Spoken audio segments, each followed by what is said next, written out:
बिस्मिल्लाहिर्रहमानिर्रहीम, अस्सलामुअलैकुम। मैं हूं हमजा अशरफ और मैं हूं सफिया खान। शामिल करते हैं हेडलाइंस।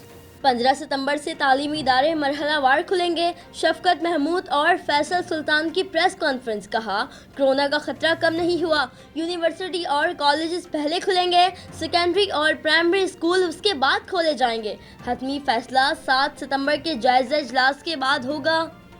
वजाहत कबूल, इस्तीफा नामंजूर। वजीर आजम इमरान खान ने आसिम सलीम बाजवा का इस्तीफा मंजूर नहीं किया, काम जारी रखने की हिदायत। वजीर आजम इमरान खान का कहना है, आसिम सलीम बाजवा की जानिब से पेश किए गए सबूत और वजाहत पर मुतमईन है। कराची को संवारने के लिए 1650 अरब रुपए चाहिए। वर्ल्ड बैंक के कंट्री डायरेक्टर का बयान। मजीद बताया, कचरे और आलूदगी का बाइस कराची जनूबी एशिया का 5वां गंदा शहर बनने लगा। 10 साल मुद्दत की कर्जे से ट्रांसपोर्ट, सेवरेज और पानी के मसाइल हल होंगे।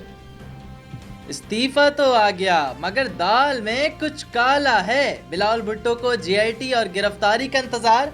कराची वालों को लेकर भी विफाक को दिया ललकार। कहा, सुप्रीम कोर्ट में बहरिया टाउन का पैसा मलीर वालों का है।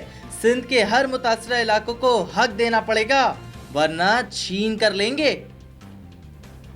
लाहौर में चौबुर्जी के करीब गैस लीकेज से धमाका। बैंक की इमारत गिर गई। एक शख्स जाँ भाग, 10 जख्मी हो गए। बैंक अमला नमाज जुमा की अदायगी के लिए गया हुआ था, इसलिए नुकसान कम हुआ। इमारत के करीब खड़ी गाड़ियां और मोटरसाइकिलें भी तबाह हो गईं। पुलिस के मुताबिक वाक़े की हर पहलू से तफ्तीश की जा रही है।